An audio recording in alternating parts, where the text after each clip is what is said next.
Yo, it's your boy 3CP, and man, it's been a long 2 weeks since y'all heard the podcast. I ain't gonna go into no stories about all the stuff I've been through, but man, it's been a crazy few weeks. But this is the podcast we talking about the Gentile Lions and the game they had going on Friday. As you know, the bye week was last week, and man, got a lot to say. It was one of those games. It was a good game. Good game Friday night. We all know what's coming up this week, but did it to what happened Friday night. Man, first of all, shout out to the dude Hawkins. The dude is the beast. I mean, I thought needed Cam Grant at the running back position. You know, he got hurt last year. And then Hawkins got hurt too. But Hawkins is pretty much that starting running back guy. Like, I guess Cam playing the defense is more his thing right now. Even though they still use him on offense, he don't get on offense as much because he's playing the cornerback on defense and stuff, safety, whatever. But the dude Hawkins is just balling out there. Big Hawk. That's the nickname I'm giving him. Big Hawk. Big Hawk. So if y'all listen out there, that's the name for him. And you seen the dude, his way he just hits the holes and his running back vision, like, it's just incredible. And then he just doesn't go down. He's one of those guys, just like the other guy I'm gonna get into, Mesquite Poteet. I mean, not Mesquite Poteet. I'm talking, but McKinney North's running back, aka Peyton Hillis Jr. That dude, I'm getting to in a minute. But yeah, Hawkins pretty much was a big part of why JT won this game was because of Hawkins. But first half, there was two different halves of the game. 21-3 at the first half. They were shutting the run down, and they couldn't, McKinney North really couldn't run the offense they wanted, and JT's defense stepped up in the first half. But the second half, a lot of personal foul penalties, blown assignments on defense, and that was almost costing the game. The big fumble down there in the red zone really what helped them keep the lead. Even though they had 3 minutes left on the clock, I had confidence JT ran downfield and scored. Even though we didn't have Street and Warren there, and this is what I heard. I don't know for sure, but from my sources on the forum and stuff, Street wasn't in the game, not because of an injury, because of like disciplinary action. He must have broke some type of rule. So that was why Street wasn't in the game. And I think Warren was just hurt. But hey, I don't know for sure. But however they say for sure, both of them should be back for Pratik. For sure, like most definitely. But yeah, this McKinney North team, I don't know if y'all thought about it, but this team reminded me of Lake Ridge, and y'all remember Duffy. Like, they pretty much reminded me of a team just like that. Besides, but Lake Ridge they was just some savages. Like, they didn't care. They would go for it on fourth down. They would never punt the ball, kick onside kick. They wasn't just that wild, but you tell the quarterback was kind of like Duffy. He had the long dreads too, and he was hard to get down. And the running back, the dude, I'm telling you, it took the whole team to bring this guy down. Like, I don't know, was this dude, who was that? Was that Bain out there they was trying to tackle? Like, Juggernaut or somebody? Like, that dude was just not going down. It took, like, the whole team. I mean, what do I do? Are they out there practicing tackle drills in the JT? Are they lifting weights? Because you can't let a dude drag you like that. Like, come on, it takes 3 or 4, 5 people to bring you down. Then, I mean, come on now. I know Coach Jones has them in the weight room a lot. So that's strengthening. That's one thing that killed JT in some past playoff games. And I specifically remember tackling was a bad problem against like teams like Oledo, games like that. What's the guy, Midway? Not Midway. Well, they did play Midway. Tackling was bad though, but Hurd's team, Den Geyer, things like that. And that offensive line was just massive. Like, those guys looked like they was in the NFL. Like, that offensive line, that's another reason why 47 had all those holes to open. Because he was just running through open holes, and then here it is. one tackle, the first contact, he wasn't going down. It took more than two people to bring him down. And sometimes he didn't even go down. They just had to blow the whistle to stop the play. I mean, I was like, wow, this dude right here, they got like Superman over there in a football uniform or something. But the game started. I thought it was gonna be. It should have been a bigger win from JT than the score indicated. They should have actually won by more than this. Like that 21-3, it really should have been more than that. You just, don't got your star receiver on the field. Offense sometimes had problems scoring, but even though, like I said, Hawkins was the big key, he pretty much sealed the game with his touchdown, and they did hold them off and keep from taking that lead. With a team like that, though, I believe even if JT would have 3 minutes on the clock was way too much time anyway. So like I said, JT, they would have ran downfield and scored, or to at least get in field goal range, I believe. But they still would have needed a touchdown. But with a team like that, they was gonna have to run the ball. They wasn't a passing team. You could tell that. So. And they was running a hurry up, and they kind of looked like the way they was running their plays back to back kind of remind me of the old White House offense from Pat Mahomes. Besides, they just didn't pass. Like they was really getting to the line, click, and just keep running every time, bam, bam, bam. But yeah, it was exciting game. The second half came around and things looked like I was like, I know they're not gonna give this game away. I mean, I was like, dog. When we was just talking about was just talking about the Atlanta Falcons blowing that 28-3 lead at the game when we was there, and I was like thinking, like, man, they can't put in the Atlanta Falcons and blow this game like that. That would have been really, really, really just devastating. But like I said, they got it going, and now we got Mesquite Poteet, the big star running back. They're supposed to be able to. He's supposed to have all these D1 offers and stuff. Then now I'm hearing people saying that they got like D1 receivers, but nobody hears about them. But I'm pretty sure it's just the running back's going to be the big play. He's going to be the guy you got to stop. They got a pretty good offense, and I'm not nor sure about defensively, but they got a pretty good offense, and they're going to run the ball. They said they have to put the balance attack so they can pass too, but it's one of those things, you got to shut both things down. You got to shut the pass down and the run down. But it's a team, y'all, like I think you got to force on the pass. And I think that's what JT was shining because, like I was saying, like Ken Grant, he's playing pretty good at the cornerback position. I thought at first, like, man, you got to have this dude at cornerback and playing running back and stuff. And now he's coming around on that defensive side, and he's looking pretty good. So, hey, it's good to be back though, y'all. Good to be back. Like I said, Friday. I'm definitely trying to make this Poteet game. I haven't been to any away games yet, so I'm definitely trying to make this one. And before I get out here, they got some projections here, some more updated playoff projections, and I believe they're saying JT would probably meet up with like a College Station. Or I forgot the other team, some West team in the first round, and like it'd be one of those possible games where they go like the Waco, or if they get the first round home game, JT will have a home game in the first round. So JT wins district and everything. When number one seed, they get the home game at Rose Stadium. But then the second week, I'm not sure, but I think Highland Park is in that area. They're gonna see Highland Park early, depending on how stuff plays out here in this season. But JT is gonna probably see Highland Park real early, and see Lufkin probably a little bit later on down the line. So hey, Jerry Jones' grandson coming into town or wherever. I hope they play at Dallas Stadium. Would that be kind of cool?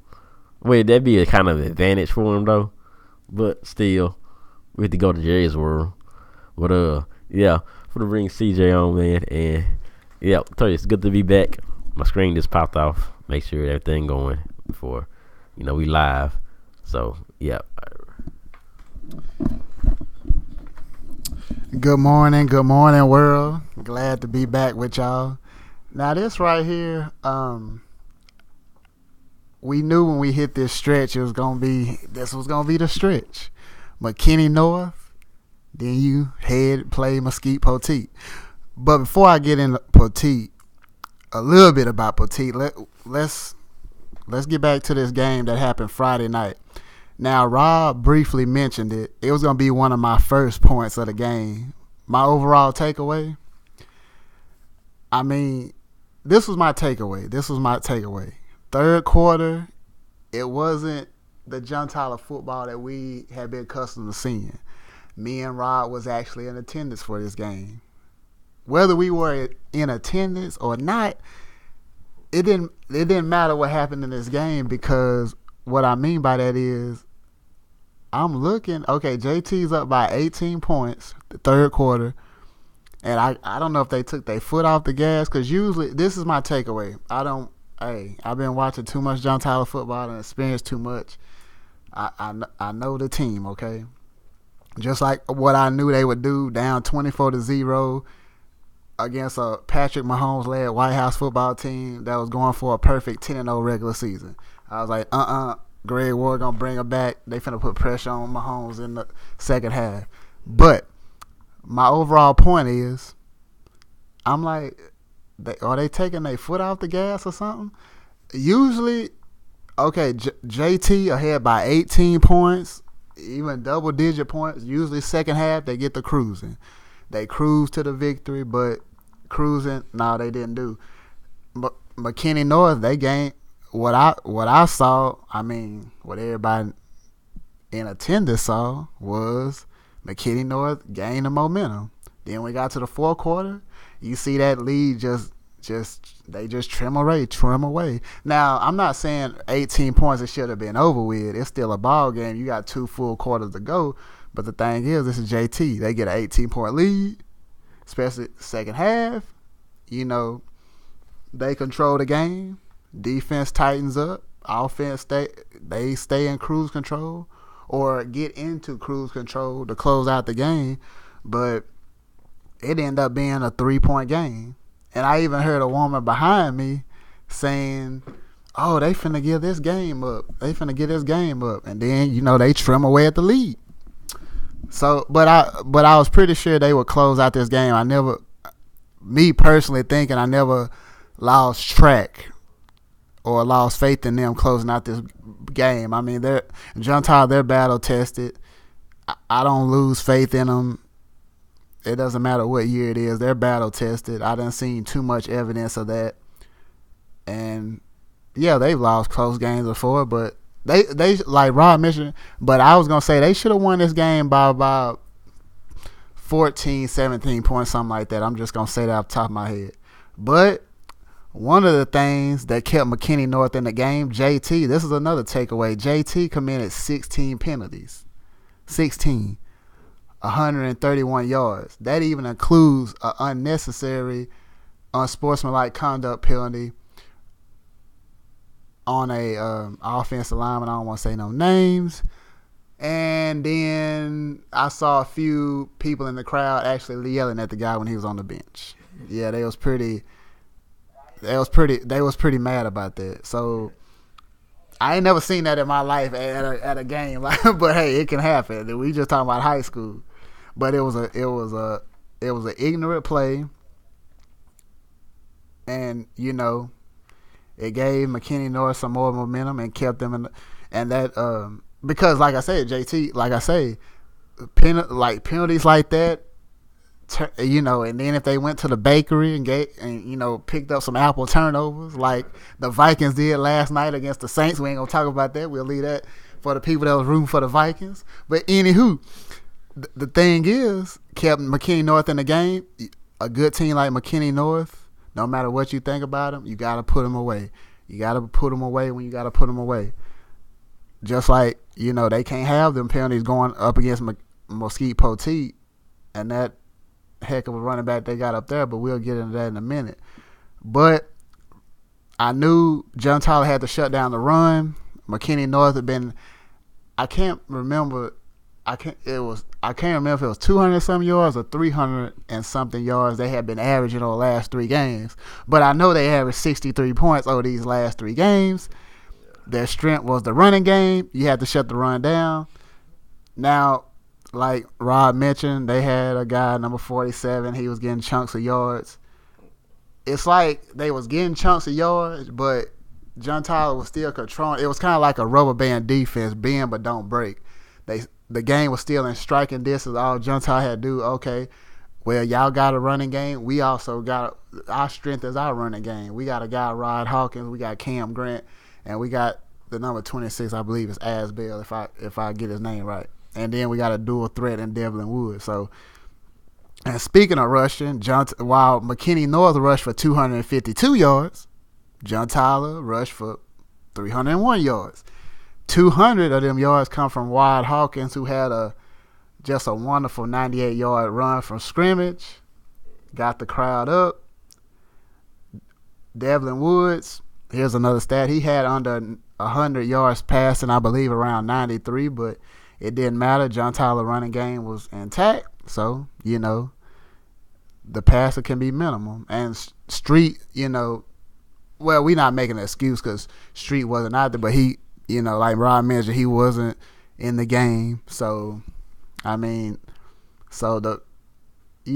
passing game seemed kind of minimum. But, hey, when you got that running game going, that's the strength of the offense, and you got a stable, good running backs, that's how you control the game. Now, that made John Tyler 4-0, undefeated in district. Like, they had to win this game to keep intact with Poteet for a potential district championship matchup this Friday night in Mesquite.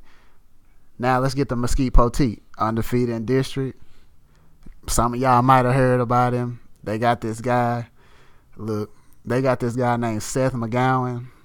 Now, I don't know a lot about him on film. I just know he's being recruited by over like 20-something D1 schools. I'm talking about Alabama, Arkansas, Baylor, Colorado, LSU, Missouri, Michigan, Mississippi State, Nebraska, The Ohio State, Oklahoma State, my Longhorns of Texas, Texas Tech, Wisconsin. That's just to name most of them, but the guy ran for, I'm not saying this is something because I figured he would do something like this or he may be close to it.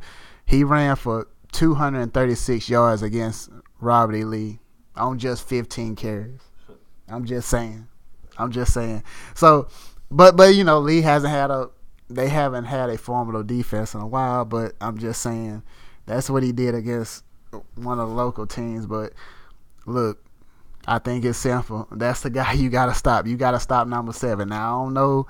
Now, I'm not saying they're going to put 9 or 8 in the box, but that's the guy. You don't stop number 7, you ain't got a chance. So, should he run for 252 yards like McKinney North did as a team? Absolutely not. If you want to win this district championship. But that's the formula. Now, like I said, I don't know much about the offense, but I'm pretty sure you better start with stopping him. Number 7, that better be game plan this week. So, once again, I know that we might be echoing this, but this is just the facts. Once again, it's up to that front 7 come Friday night. You got to stop number 7. The front 7 got to stop number 7. It's just that simple. So, hey, we might even be in the building to see it. But, look, that's what I'm going to be looking for. I would love to see his running style, see, what make him so formidable. But just like when I went down 64 East last year, seeing Keontae Ingram, shout out to him playing for my Longhorns now, even though they irritated the hell out of me Saturday night, letting old Wallace rub his. Anyway, he had a field day against him. They came back. They made me proud with coming back. Shout out to Ellinger, but it was just, look, it if they had did what they supposed to do in the first half, they wouldn't have had to dig such a deep hole, and they wouldn't have to try to climb out such a deep hole. I'm sorry, I'm messed up on my words. That's how irritated I was. But back to these Gentile lines. Look, big game coming up this Friday. Mesquite Poteet. Whoever wins is most likely the district champion. And John Tyler, they just controlling their own destiny. Now, Rob told y'all the projected playoff matchups. Yeah, he brought that up. I don't got to echo that. I did see that potentially they might play College Station, but it's still 2 more weeks to go. I saw that actually before the McKinney North game, but I was like, okay, we got 3 more games to go. Let's see what happens after the Mesquite Poteet game, going into the last game of the season versus Sherman. So this is the game. This is, like I say, McKinney North, Mesquite Poteet. That was going to be the stretch. Let's see what happens. They got 1 out of the way, 1 down, 1 to go. What I mean, 1 is like the big test because this is possibly the district championship. But you still got to handle your business in the last game against Sherman, okay? And then we got to get back to the playoffs. They coming out missing the playoffs. They real hungry. I'm going to see how they show up Friday night against Mr. Seth McGowan and Mesquite Poteet. Before I pass it back off to Rob, I want to say a shout out. Shout out to Miss Shan Dixon. Y'all might know us, Nina 9. Shout out to Chris Prophet. They doing their thing. I know some things in the works. I ain't going to say too much. But also, yeah, just stay tuned when we come back at you next week at this Mesquite Poteet game and see where John Tyler fares going to the last game of the season. It seemed like yesterday we were doing the first podcast of the year before they got shellacked by Cedar Hill, but now you're in position for a district championship. How you love that? Shout out to Coach Holmes. Whatever, he's a good person. I like Coach Holmes. I like his attitude. Follow this guy on Twitter and Instagram. He posted, I don't even know if that was the new helmets or something, and I tweeted about it, man. He posted something on Twitter. I was like, man, the helmet, the white helmet with the blue leaping line, that stuff was clean. With the white jerseys, it was clean. Maybe they probably were on Friday night. But shout out to them, man. Also, look, I'm going to tell y'all, I'm going to shout out 2 places. Shout out, if you ain't never been to Jimmy John's, most of y'all probably been to Jimmy John's. Go to Troop Highway, get you a sandwich. Y'all want some barbecue, go to Jake's Barbecue, Highway 64 West, right next door to the La Placita restaurant. If you go down past Walmart, you go down past the Food Fast, right past the Valero, it's right down the right little building, right by the La Placita Mexican restaurant that a lot of people like. Go get you some barbecue, man. Try that ground paw sandwich. Chopped beef and link combination with some cheese on it. The stuff is like heaven in your mouth. I promise you. Jake's Barbecue. Look it up. Go there for lunch today or this week. Make it your homework assignment. And thank me later like a Drake album. CJ out. Hey, I might check them out. Shout out to Tops Pizza because I still like going there. That's one of the best pizza ever. I forgot to mention. Yeah. Oh yeah, I forgot to mention this, but one of the McKinney North receivers made an incredible catch. I think they didn't call it a catch, but he told them to hold his nuggets. Yeah, we're gonna get some corn nuggets too. Hey, that was a crazy catch. Some corn nuggets. Go to I forgot if Southern selling them. Go to Williams and get them. Yeah. Oh yeah, those pretty good. But yeah, y'all never know what we talking about when I say y'all gotta, like I said, y'all gotta go listen to the dude Chiseled Adonis. You'll understand everything we're talking about when we talk about hold my nuggets and going to the bakery and all that stuff. You gotta make sure you listen. I'm gonna make sure I link his channel in the description this time. I always forget. I'm gonna do it this time because the dude is just straight up hilarious. So yeah, shout out to that. Shout out to him. Need to get him on the show. That would be sure we gotta get him on the show. Like I'm gonna figure out. That's gonna be a good one right there if we get Chiseled Adonis on the show. So I'm gonna try to talk to him. I think he responds more on Instagram if I'm not mistaken. Cause he be sliding in the DMs anyway over there. Slide in the DMs. Hey, yeah, we'll be out here. Mesquite Poteet on the way. Got to play on Friday, so I'm trying to see. Hopefully I can make it because things finna change for me with this through this week. So I think I might be able to. So yeah, good to be back. And yep, guess what? Before I get out of here, I ain't gotta play Madden as much no more. Red Dead Redemption 2 came out. Thank you, Rockstar. The Rockstar has literally saved the gaming world. They saved us with this game. I'm telling you, they saved us. We don't have to play Madden no more. The most frustrating, terrible Madden that this is they patched it to make it so terrible now. So yeah, thank you, Rockstar, for giving us something we can actually play now and actually stream and probably make money off of. Cause anyway, let's go. We out here. And I hate Tom Brady.